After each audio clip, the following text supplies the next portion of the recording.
Educator? Salesperson? Which one are you? Happy Friday, everyone. Are you an educator or a salesperson?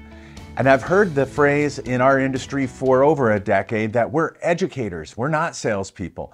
And I would argue that we are in fact salespeople, because sales is the art of effective communication. And you can educate and sell at the same time. In fact, the best salespeople often are great educators. Can you think back to college if you attended university and you remembered the professors that were very knowledgeable, but they were awful communicators, some of the worst communicators, in fact. But the professors that I loved are the ones who got you engaged, who captured your imagination. Question: when is the last time you've read a sales book? Just ponder that for a moment.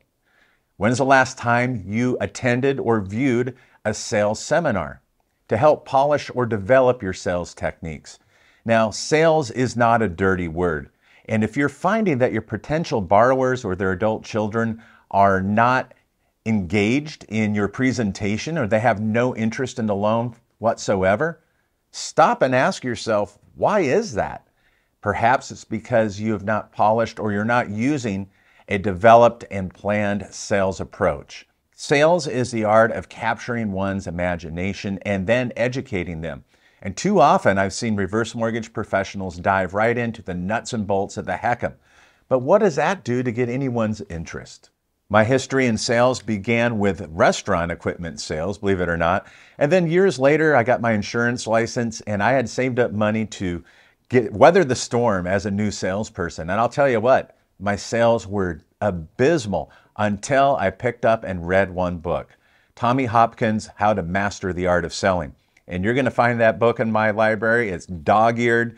It's got highlighter all over it. It's even got Post-it notes. And when I read that book, I had to humble myself and admit there's a lot I don't know. These are some techniques that I should probably try.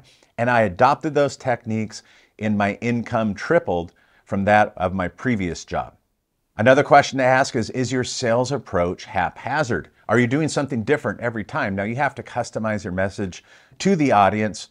You should have a proven sales strategy that you can lean on where you feel comfortable, and make sure you're capturing the hearts, minds, and attention of your audience. And when it comes to the reverse mortgage, you want to make them feel a little pain when you show them what their life would be without it versus with a reverse mortgage, if that's the particular situation they find themselves in.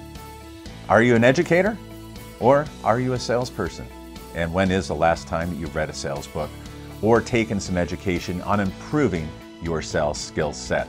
Have a great weekend, and in the future we're going to be looking at some sales techniques that you can adopt and employ when you're meeting potential borrowers.